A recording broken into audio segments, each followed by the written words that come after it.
Bonjour à tous, ravi de vous retrouver pour un nouveau Moto & Co, alors avec une forme un petit peu particulière cette fois puisque nous sommes en croix, c'est-à-dire qu'en fait Maya et Mehdi sont l'un en face de l'autre et moi je suis en face de Mathieu. Salut à tous les trois, ça va bien? Ça va Eric? Ouais. Salut Eric. Salut Eric. Ouais, c'est rigolo, alors ça fait un peu visio, mais comme ça au moins on a mis un petit plan, vous verrez, de l'extérieur pour que vous voyez un petit peu la configuration, et comme ça nous permet d'être effectivement à au moins 1m50 les uns des autres, ce qui est plutôt pas mal pour des raisons de sécurité sanitaire, comme on dit, de respecter les gestes barrières, c'est très important, et moi j'y tiens beaucoup, particulièrement. Allez, j'ai même mon masque, au cas où, dès qu'il y en a un qui se rapproche, je mets le masque. Les amis, on a décidé pour cette petite reprise des émissions tournées en studio de Moto & Co, de parler d'un sujet très très important, puisque plus que d'actualité, si déjà vous en avez marre de prendre les transports en commun, vous avez peut-être envie de passer aux deux roues. C'est le gros dossier qu'on va traiter tout à l'heure, juste après un petit shopping, et bien sûr, les actus de Maya. Bad news cette semaine. Triumph vient d'annoncer 400 licenciements, dont 240 au Royaume-Uni. Conséquence de la pandémie de Covid-19 selon le communiqué officiel. C'est vrai, les ventes de motos sont effondrées pendant le confinement, mais elles repartent de plus belle. Et on sait aussi que Triumph a délocalisé toute sa production en Thaïlande. Forcément, ça aide pas à conserver des emplois en Europe. Allez, quand même deux bonnes nouvelles spéciales 125. Primo Dogbiker devient distributeur officiel des scooters électriques Silence en Ile-de-France. Silence, on ne dirait pas, mais c'est une marque espagnole et son modèle S02 est quand même la 4e meilleure vente chez nos amis ibériques en 2019. Deuxio, les Ontes 125 seront là en juillet. Avec une gueule d'enfer, un moteur 15 chevaux, des équipements à gogo et un prix sous les 3500 €, ces Scrambler et Roadster 125 ont de quoi faire tourner les têtes comme leur grande sœur 310. Et on vous en dit plus très bientôt sur Silence et Ontes. Votre programme vous est présenté par Daffy. Daffy, la passion pro. Et on enchaîne direct avec le shopping. Et le shopping aujourd'hui, c'est Mehdi. Ouais, je t'emmène en Italie. Je t'emmène en Italie pour ce superbe casque JV. Waouh. Attention, bon, comme notre dossier s'est passé aux deux roues, en fait j'ai choisi un article qui me paraissait un peu indispensable. Alors c'est pas ça le casque, c'est ça. Parce qu'il y en a qui savent pas. Mais il faut que tu le mettes bien au-dessus de ton micro, devant ta tête en fait. En fait voilà, pourquoi j'ai choisi ce casque? Parce que c'est un modulable. En fait, sur ma tête, tu crois? Ah non, vraiment devant ta tête. Vraiment devant. Ah oui. Donc j'ai choisi ce JV, c'est le X23. C'est le X23 wow. Que j'ai essayé moi version X33. En fait entre X23 et X33 il n'y a qu'un truc qui change, c'est que tu as le petit truc tu sais pour typer crossover, pour ceux qui font du trail. Et en fait pourquoi je l'ai choisi? Je voulais pas préconiser un jet au départ, même si moi j'en porte, on en porte tous, c'est quand même agréable. Mais bon, quand tu commences, je trouve que c'est quand même bien d'avoir un modulable. T'arrives au feu, tu soulèves, tu respires et puis tu refermes dès que tu roules, c'est plutôt rassurant. Pourquoi j'y vis? Parce que je trouve qu'il y a un rapport qualité-prix qui est assez intéressant. En fait, c'est un casque qui sort neuf à 219 balles. Il est sorti l'année dernière, en 2019, donc sur certains sites, tu peux le trouver dans les 180 € si tu cherches bien. Il y a plein de coloris, c'est super sympa. Il est pas hyper lourd, il fait 1650 grammes en taille L, là. C'est lourd, mais c'est un modulable. Oui, c'est un modulable, c'est toujours lourd, les modulables. Ouais, c'est toujours quand même plus lourd, fatalement qu'un jet, et qu'un homologué donc jet et fermé pour intégral. Alors, intérêt très sympa, moi que j'ai aimé quand j'ai fait le comparo, notamment de l'Africa Twin versus la GS, il faisait chaud, c'est la ventilation. Il est hyper bien ventilé. Déjà, tu peux l'ouvrir devant, ça c'est l'avantage, la grosse ventilation. Mais non, surtout quand t'es fermé, t'as une bonne ventilation sur la mentonnière, t'en as une autre sur le front, et puis t'as un extracteur qui fait bien son boulot. Ça, c'est plutôt cool. Il est confortable, intérieur délavable, montable, boucle micrométrique, t'as un petit truc en dessous, là, tu sais, pour éviter les rentrées d'air. La petite bavette, c'est ça. La bavette, tu vois, en dessous, regarde. Tu me vois en face là-bas? Je te vois. Et puis t'as aussi le petit cache-nez. C'est le petit cache-nez qui va là, très bien. Qui permet de diriger le flux d'air vers le... Et puis quand t'as l'extracteur, voilà, t'es bien. J'ai dit intérieur démontable et lavable, tout ça. Il est livré avec un truc dans un plastique. Qu'est-ce que c'est? C'est un pinlock. C'est bien. C'est pour l'hiver quand t'as de la buée et tout. T'as une visière intérieure? Putain, merci Mathieu. Alors attends, un écran solaire. Ah bon, on sait pas comment ça marche. Je me rappelle si 100 balles. Si, voilà, c'était là. Attention, magie du direct. Ouais, magnifique. Rodriguez. Bon, c'est bien, pas cher donc. Non, pas cher. Parce que Non, moins de c'est 200 balles. On Ouais, peut le c'est trouver à moins de 200 balles. Il était à 219 quand il est sorti. On doit certainement le trouver encore à 219 dans beaucoup de pharmacies. C'est un milieu de gamme quand même. C'est un milieu de gamme, mais c'est quand même, JV est connu pour ses valises, ses diverses protections pour moto et tout. Mais il fait aussi pour ses casques, bien sûr. Et puis il y a du SAV derrière, il y a de la pièce. Ouais, il y a de la pièce, t'en trouves. Voilà, c'est plutôt cool. Bon, bah ça c'est bien. Voilà, c'est Qu'est-ce qu'on fait? On passe au dossier alors. On passe au dos. On va attendre que le camion soit passé, parce que bon, là, ça par contre, ça va pas changer. On a toujours les camions qui passent, la chasse d'autres ou la totale. Ah ouais, non, mais il n'y a plus Raphaël. Ah oui, c'est vrai qu'il n'y a plus Raphaël. Ah oui, Raphaël nous a quittés. Il a décidé de voler de ses propres ailes, et on lui souhaite tout le bonheur du monde, évidemment. Mais bon, du coup, on a plus la chasse. Donc ça, c'est quand même, c'est le seul point positif de son départ de l'équipe, parce qu'on le regrette beaucoup. Voilà. Allez, c'est parti pour le dossier. Pousse ton casque. Parce que j'ai peur que ça fasse le point sur ton casque et puis sur ta tête après. Ah ouais. Bon, là tu me jettes le casque. Ouais, non, mais... Je ne remettrai plus jamais. Le casque. Il est solide, il est super solide. Il est bien solide. Allez, c'est parti pour le dossier. Un dossier dans la joie, la bonne humeur, les amis. On a dit aujourd'hui on s'intéresse à ceux qui veulent échapper au BMW pied, à la trottinette, au vélo, parce qu'ils n'ont pas envie de pédaler, et surtout au transport en commun, et qui veulent passer à un petit scooter, chose comme ça, un petit 50 peut-être. On commence deux roues motorisées. Alors tiens Maya, si on n'a jamais de sa vie fait du deux roues, à part peut-être un petit peu de vélo, je sais pas, l'été ou dans Paris, qu'on a envie de passer à un véhicule motorisé, normalement il faut des permis. Mais si tu ne l'as pas concrètement, comment tu fais? Alors, on va d'abord... le passé, je veux dire, il y a d'autres solutions, les 50, tout ça. Ah bah, on va d'abord parler des 50. Ce qui est bien avec les 50, c'est que même si tu n'as pas de permis, si tu n'as rien, si tu es né avant 1988, donc tu as 32 ans, eh bien tu peux conduire un 50 sans avoir besoin de rien. Voilà, ça c'est juste génial. Ça c'est pas mal. En revanche, si tu es né après 88, là il te faut le permis AM, anciennement BSR. Sauf si tu as le permis B auto. Si tu as le permis B auto, tu peux conduire un 50. Ah d'accord, sans rien passer. Voilà. Aucune formation, rien du tout. Contrairement au 125, donc on est bien d'accord. Tout à fait. Qui nécessite la petite formation de cette...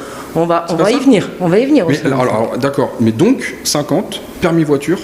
Permis voiture, tu peux conduire un 50. Tu peux conduire un 50. Voilà. Juste un petit point sur la formation. Ce permis AM, c'est 2 demi-journées de 4 heures, avec un peu de théorie, un peu de pratique. Et ça coûte entre 150 et 200 €. Ça varie entre la province et Paris. D'accord. Et donc ça, c'est accessible dès 14 ans. Le permis AM accessible dès 14 ans. D'accord. Donc si on a un gamin là par exemple qui a envie de retourner à l'école autrement qu'en prenant les transports en commun parce que ça le fait flipper ou lui il a peut-être pas peur mais vous avez peut-être peur pour lui.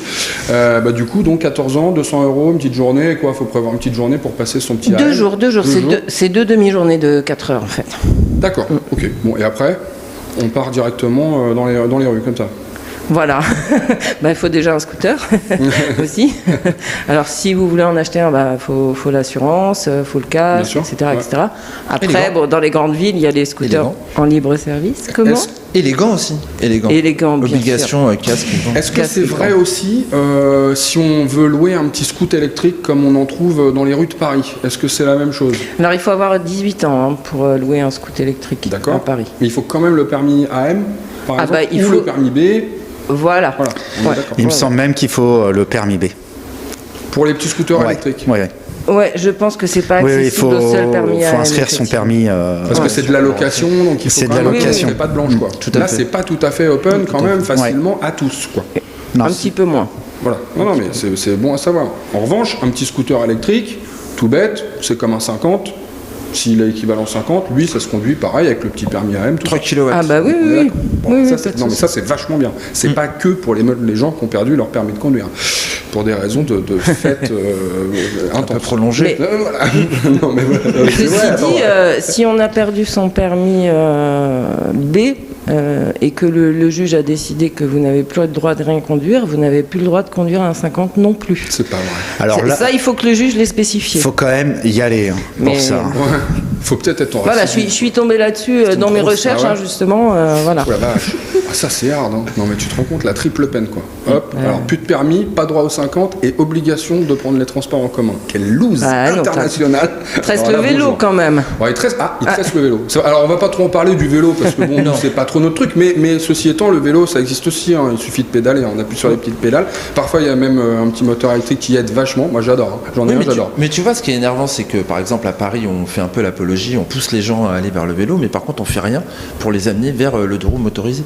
Et je trouve ça dommage justement par rapport à ça. Alors c'est peut-être là notre rôle aussi j'ai envie de te dire que vu l'ambiance à Paris concernant tout ce qui a un peu de gaz qui sort d'un pot d'échappement. Non, ou électrique, même électrique, tu vois, le scooter électrique. En revanche, je pense quand même, tu vois, que le vélo électrique amène à un moment ou à un autre peut-être à se poser la question de savoir si on va pas prendre un scooter électrique ou une petite pour aller plus loin. Pour aller un peu plus loin, pour moins se fatiguer, parce que mine de rien, un vélo pour rouler à deux aussi. Pour rouler à deux, tout ça. Ouais, peut-être que ça. Et le confort. Ça, c'est intéressant. Dites-nous. Hein. Qu'est-ce que tu disais, Mathieu ? Il y a plus de confort quand même sur un scooter que sur un vélo électrique. Il y en a qui aiment bien la selle, le vélo. Enfin, bon, ça, c'est un autre débat. Ça y est, ça commence. Non, mais voilà, Non, mais c'est parce qu'on est content de se retrouver tous ensemble dans le studio. On jubile. C'est ça. Bon, alors, et qu'est-ce qui existe alors, tiens, puisqu'on parle de ça ? Bon, alors, si par exemple, demain, je veux acheter un petit quelque chose à mon enfant pour qu'il aille à l'école ou pour moi, pour toi. Qu'est-ce que je peux m'offrir avec le permis AM, etc. ou avec le permis 125 mais... Alors, j'aurais bien voulu faire un petit point sur la législation pour le 125, justement. Parce que... alors vas-y, bien sûr. Voilà. Allez, alors, le 125, en revanche, c'est un petit peu plus compliqué. Fini le temps de l'équivalence permis B et 125, deux roues 125. Ça aura duré entre 96 et 2007. Bon, depuis 2011, il faut une formation de 7 heures, si on a le permis B, pour conduire un 125 cm3. Formation qui permet aussi de conduire un 3 roues. En revanche, il faudra avoir au moins 21 ans pour le 3 roues. D'accord. Voilà. 3 roues qui n'est pas accessible avec le permis A2. Et oui, tout à fait. Ça, je l'avais précisé aussi à la fin. Le permis B, si. Oui, mais avec les permis B. Oui, non, mais c'est quand même incroyable que les permis A2, on le redit à chaque fois, mais j'adore. Voilà. Pourquoi est-ce que les permis A2 ne peuvent pas rouler en 3 roues de 500 cm3 ? Ça reste un grand mystère pour moi. Oui, effectivement, ça c'est une aberration de la législation. Mais je le redirai jusqu'à temps que ça change, peut-être, parce que c'est tellement aberrant de ne pas laisser l'opportunité à quelqu'un qui a un permis maxi scooter, par exemple. Il a le droit de rouler en T-Max, il n'a pas le droit de rouler en MP3500. C'est quand même bien dommage pour nous. Il perd rien là comme ça sur le coup entre les deux. Bon, moi mon cœur a balancé déjà depuis belle lurette vers le T-Max, mais ceci étant, pour des questions de sécurité par exemple, ou parce que ça le rassure, il pourrait très bien avoir envie de prendre un scooter à 3 roues et malheureusement il peut pas. Voilà. Donc tant que ça ne sera pas changé, je le redirai. C'est mon cheval de bataille. Mais tu as tout à fait Maya, il fallait pas aussi 2 ans de permis B pour pouvoir passer. Oui, 2 ans de permis B, effectivement. Pour le 125. Oui, 2 ans de permis B, j'ai oublié de le préciser, si tu as été assuré il y a très longtemps... Alors attends, mais là tu vas plus vite que la musique, oh là là, oui. Moi je vais vite, faut que ça aille vite. Effectivement, il y a des exceptions. Si vous avez obtenu votre permis B avant mars 1980, bon, ça concerne peut-être de moins en moins de gens effectivement aujourd'hui, mais à cette époque-là, bon, il y avait cette équivalence, c'était tamponné A1 dessus. Et si vous pouvez justifier d'une assurance pour un 2 roues de 125 cm3 avant le 1er janvier 2011. Qui mettait en place cette formation de 7 heures. C'était pendant un certain temps, il fallait quand même avoir été assuré. Dans les 5 ans avant. Dans les 5 ans avant, mais combien de temps ? Juste 2 mois, Non, il n'y avait pas de durée spécifiée, mais c'est dans les 5 ans avant janvier 2011. Voilà. Ouais, mais là, c'est fini ça de toute façon. Si le mec qui était assuré en 2010 et qu'il a arrêté d'être assuré en 2011, je pense qu'aujourd'hui, s'il n'a pas sa formation, il ne peut pas rouler. Ça se tente. C'est l'assureur qui décidera de t'assurer ou pas. Donc en fait, il faut mieux voir. Dans les 5 années, tu vois, qui précédaient. Mais c'était à l'époque, il disait que c'était ce qui prouvait que tu avais déjà roulé en 2 roues. En 2 roues. Mais si là, ça fait 10 ans que tu n'as pas roulé en 2 roues, c'est quand même bizarre de lâcher. Ça s'oublie pas, mais. Oui, Non, ça s'oublie pas. C'est rétroactif. Regarde, si tu as ton permis depuis avant, tu m'as dit Avant mars 1980. Bon, bah, tu y as droit, 80, tu y as droit quand même. Donc, tu vois, comme quoi, même si tu n'as jamais roulé de ta vie, bah, pour le coup, tu peux parce que tu as eu ton permis. T'imagines. Déjà que t'es frais, tu vois, quand tu as eu ton permis avant 80. Bon, ok. Pardon, désolé. Et puis, je voulais préciser aussi que, hormis cette formation de 7 heures, bien sûr, on peut passer un permis spécifique A1 pour les 125 à partir de 16 ans. À 16 ans. Voilà. Donc là, c'est vraiment tout le tralala, c'est tout le permis moto, le A1, sauf que c'est sur une 125.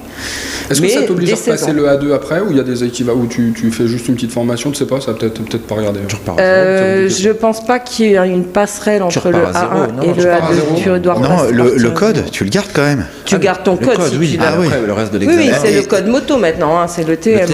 Ça peut avoir un intérêt du coup de passer. Et ça fait pas comme une conduite accompagnée, ça réduit pas le permis à 2. Ah non, la durée. Je crois pas, non. Non, en revanche, c'est pas bête de passer son permis à 16 ans 125 parce que tu as déjà eu le code. 2 ans plus tard, tu n'as plus que la formation pour le permis A à passer, tu vois, la conduite. C'est pas bête, hein. Enfin, puis du coup, tu as déjà 2 ans d'expérience en moto, avec des vitesses peut-être et tout. Enfin, moi, j'ai toujours été pour la progression. J'avais bien aimé que tu commences à 14 ans avec un petit truc, et puis tu progresses petit à petit, et puis voilà, et puis année après année, tu prends des plus gros cubes, etc. Suite logique. Je trouve que la progression, c'est pas mal. Donc, c'est peut-être pas bête d'ailleurs de faire ça, de passer son permis 125 à 16 ans, plutôt que d'attendre pendant 2 ans, tu vois, bêtement, et de continuer à rouler sur un 50. Enfin, tu vois, c'est la loose. Autant passer direct à 125 à 16 ans. Oui, bah après, faut pouvoir se payer aussi. Hein. Oui, bien sûr, mais justement, on va voir que bon, ça existe quand même des petites 125 qui sont pas trop chères. Non, mais se payer la formation. Ah oui, la formation. Bon, d'ailleurs, à ce sujet, le tarif de la formation de 7 heures, pour les permis B, c'est environ 250 €. Là aussi, il y a une différence entre Paris et la province. Bon, alors qu'est-ce qu'on s'achète quand on démarre? Eh ben, on peut s'acheter plusieurs trucs. 50, 125, thermique électrique, moto, scooter. Mais bon, tu vois, t'en parlais, Maya, par rapport à la législation. Est-ce que cette formation d'une journée, peut-être les coûts supplémentaires aussi sur le 125, est-ce que les gens vont pas se jeter sur le 50? D'autant plus que sur le 50, il y a quand même une belle offre. Tu sais, les gens qui n'ont jamais fait, qui veulent commencer par quelque chose. Moi, je préconiserais le 125, bien évidemment, parce que c'est beaucoup plus polyvalent, tu vas beaucoup plus loin, tu peux voyager à 2, tu as une capacité d'emport certaine aussi pour la plupart des scooters. Ça dépend peut-être un peu de ton gabarit aussi. Oui, ça dépend de ton gabarit aussi, t'as raison. Quand tu t'appelles Vincent Chenot, par exemple, et que tu fais du 50... Non, mais qui est un mec fin, tu vois, slim, tu vois, bon, le mec, il est affûté, quoi, je veux dire. Bon, en 50, ça va, ça passe, même dans les côtes, il arrive à grimper une côte. Bon, moi, quand je grimpe sur un 50, je vais plus vite à pied, quoi. Mais je me dis, vu le succès des vélos en ce moment-là, on voit la queue là, au Décathlon, pour ne pas citer de marque, je pense que les principaux concurrents du vélo et du VAE, ça va quand même être le 50. Sachant que la vélo électrique, encore une fois, moi j'en ai un. Donc, pour le coup, j'ai cette petite expérience. Le couple d'un moteur électrique fait que ça arrive à me grimper, moi, dans une côte.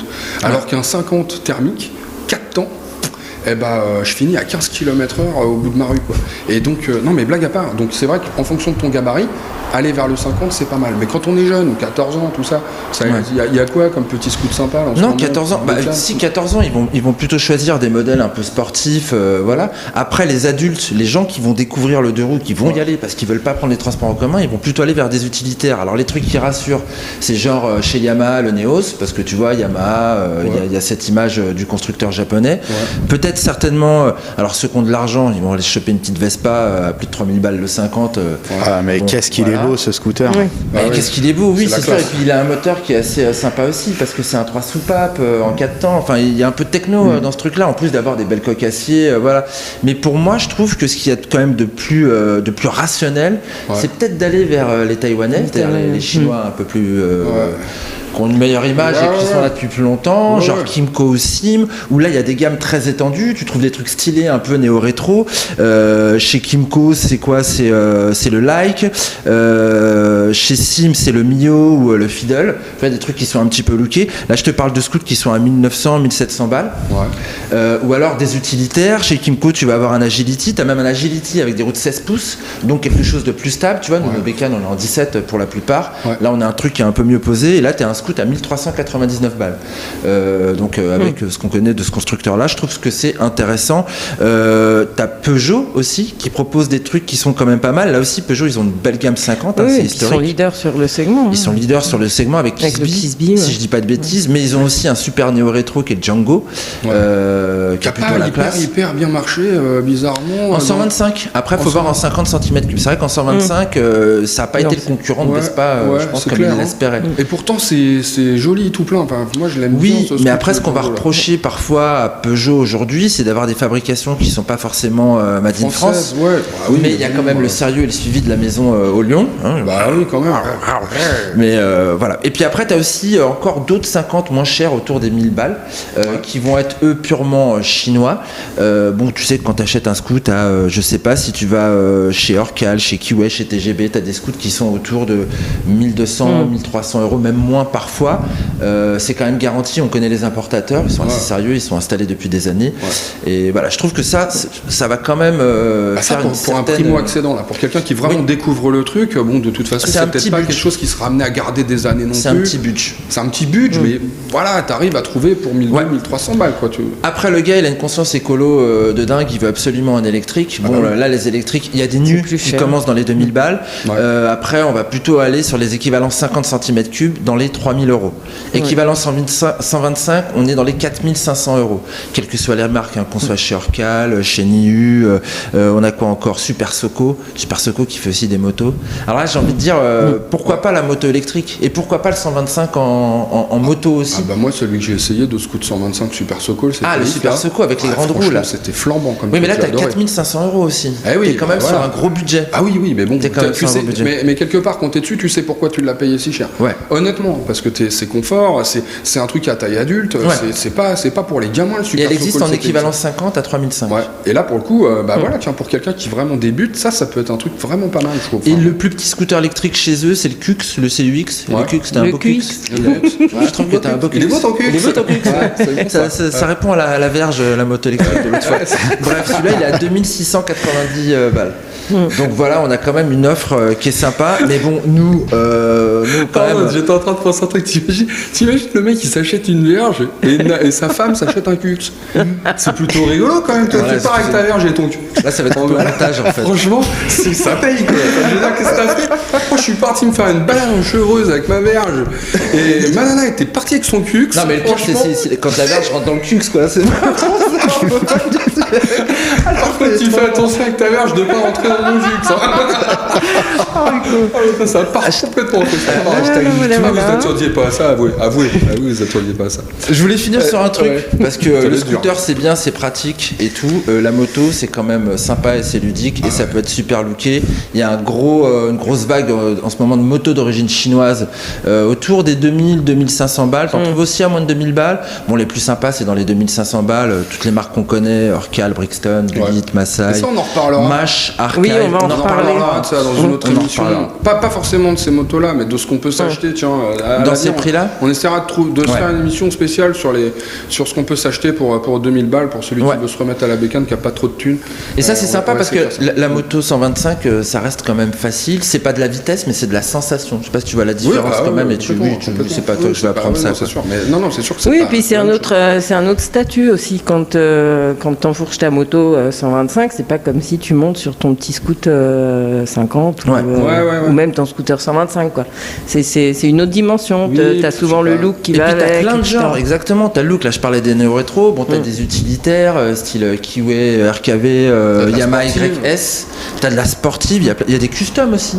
Il y a des customs. Il y a pas mal de. Enfin, il y en a pas mal. Il y en a pas beaucoup, mais il y en a. Power Legenders. Qu'est-ce que j'avais chez Kiway? J'avais de la Super Light et la K-Light. Voilà. Benelli, il y a des BN 125 à 2500 balles. Chez Sim, NHX 125 à 2400 balles. Oui, j'avais bien aimé ça là. Ouais, c'est toi qui avais fait l'essai, C'est toi qui avais fait l'essai. Après, il y a aussi toutes les occasions. T'as tout un tas de trucs qu'on peut trouver en occasion. Alors voilà. Pour le coup, tu peux te taper du petit X-Max, des machins, un truc, des 125, un X-Max 125. Bon, au bout de 3-4 ans, ça va, c'est plus non plus 6000 euros. Ouais, mais voilà, sur des 50 cm3 ou des 125, je sais pas, Mathieu, ce que t'en penses. En occasion, km kilométrage, faut regarder. Comme d'habitude, faut toujours regarder l'entretien si ça a été suivi. Le kilométrage, ça dure. Hein. Si on a roulé normalement avec et principalement en ville parce que c'est fait pour ça, voilà, ça va pas aimer les trajets d'autoroute en fait, parce que ça va pas aimer rester à Donf. 125. Ouais, le 125. Ouais, on reste sur le 125 ou même le 50. Voilà, c'est pas fait pour rouler sur des nationales à 45 pendant 3 heures. Ouais. Si le scooter il est entretenu, ça peut faire un peu de kilomètres. Hein. Voilà, je pense qu'au-dessus des qui ont des kilomètres, en 125, les plus forts, ça va être du 120, 140 000 km. Ah ouais, quand même. Ouais. Avec le moteur origine. Hein. Voilà. Top, ça. J'ai jamais fait ça. Après, d'acheter un scooter avec 30 000 km, moi, ça me fait pas peur. Ouais. Mais s'il a été entretenu. Quelle que soit l'origine, si c'est un Honda ou si c'est. Je te dirais, le plus fiable, ça reste quand même Honda. Aussi, hein. Oui, les Yam, ça va aussi. Les Yam, faut faire juste un peu gaffe. C'est que quand on prend un peu l'autoroute et qu'on tape dedans, il consomme un peu d'huile. Le Honda aussi, remarque. Hein. Ouais. Mais en tout cas, c'est des petits moteurs. Si on tape un peu dedans, faut surtout bien contrôler les niveaux d'huile tous les 500 km parce que ça va bouffer un peu. 500 km. Je voulais te demander justement, toi, il y a eu beaucoup de petits scooters 50 qui étaient en 2 temps pendant des années. Hein. On les repérait facilement rien qu'à l'odeur. Non, mais c'est vrai. Bon, après, ils étaient plus fun que les 4 temps. On va pas se voiler la face. Mais en attendant, en termes de fiabilité, ça a changé quelque chose entre le 2 temps et le 4 temps. Ouais. Le 2 temps était plus fiable. C'est pas vrai. Moi, j'aurais pensé l'inverse. Mais ça, c'est en fait, on pense que le 2 temps c'est pas fiable. Ce qui est pas fiable en 2 temps, c'est les trucs hyper pointus. Donc une motocross, une moto d'enduro. C'est toi qui est pas fiable en fait. Voilà. Si tu mets pas d'huile, ça tient pas longtemps. Ou quelqu'un qui l'entretient pas. Mais en réalité, moi je me dis 2 temps carbu, 4 temps injection. J'ai eu un ET2 Vespa, 90 000 km. 50. Aujourd'hui, ils ont réussi à faire des 2 temps à injection ou un carbu piloté. Hein. Il y en a des 50. Il n'y en a pas beaucoup. Il n'y en a pas beaucoup. Il n'y en a pas des masses. Mais en revanche, moi, j'ai jamais essayé. Je sais pas du tout si ça apporte le même agrément que tu pouvais avoir avec un 2 temps. T'as un peu plus de pêche en fait. T'avais de la pêche. Ouais, mais alors t'avais de la pêche quand le scoot il était débridé. Hein. Parce que tu prends un 2 temps bridé. Alors par contre le 2 temps bridé, t'es emmerdé rapidement. Le pot il se bouge tout de suite. Après le cylindre, la sortie de cylindre, il se calamine. Les bougies, il faut les changer tous les 1500 bornes parce que ça perle, ça calamine. C'est en fait les scooters 2 temps, ils étaient pas faits pour être bridés à 45. Voilà, c'est fait pour être débridé comme dans d'autres pays. Et dans un 2 temps, faut taper dedans. Voilà, faut le décalaminer, quoi. Faut taper dedans. Donc ça, sur les occasions, de toute façon, maintenant, je pense qu'on trouve plus facilement des 4 temps. Ah oui, surtout le parc. Voilà, bon, c'est comme ça, quoi. Mais bon, sinon, alors, en termes de fiabilité, à part faire gaffe, comme d'habitude, un petit peu à l'entretien, si ça a été bien fait. Après, un petit scoot qui va bien, qui est pas cher, c'est le Zip 50. Ouais, ça, je il y en a pas mal. C'est encore maintenant, ils doivent le vendre en 4 temps, en 9, mais sur l'occasion, en 50. 9, ça coûte 1469 €. Ouais, voilà. Je l'avais noté, je l'avais relevé parce que je trouvais que c'était assez. Alors les 2 temps, ils codent bien. En 2 temps, en 2 temps, ils codent bien parce qu'ils sont recherchés du coup, vu qu'il y en a plus. C'est un truc de Jones, le 2 temps. Ouais. Oui. C'est l'italo chinois dans la gamme Piaggio. Ouais, bien sûr. Mais et après en 125, on a dit toujours les marques qu'on connaît, quoi. Hein, oui, les marques qu'on connaît. Après non, il y a quand même chez Sim, Kymco, il y a quand même des choses assez fiables qui tiennent bien. C'est peut-être un petit peu moins joli en finition, mais on peut avoir des surprises à trouver justement des véhicules qui ont été un primo-accédant, qui a pas beaucoup roulé et qui va avoir peut-être 4 ans, 5 ans, mais qui va avoir même pas 10 000 bornes. Et le truc, il est nickel. Et du coup, et puis il cote pas. Il a une décote. Alors bon, quand on va le revendre dans 2 ans, c'est pareil, on le revendra pas cher. Mais en tout cas, on n'aura pas investi une balle dedans, quoi. Ça, c'est un bon conseil, ça. Oui, surtout quand on veut se mettre aux 2 roues, on s'y connaît pas, on va pas non plus forcément vouloir dépenser des 1000 et des 100.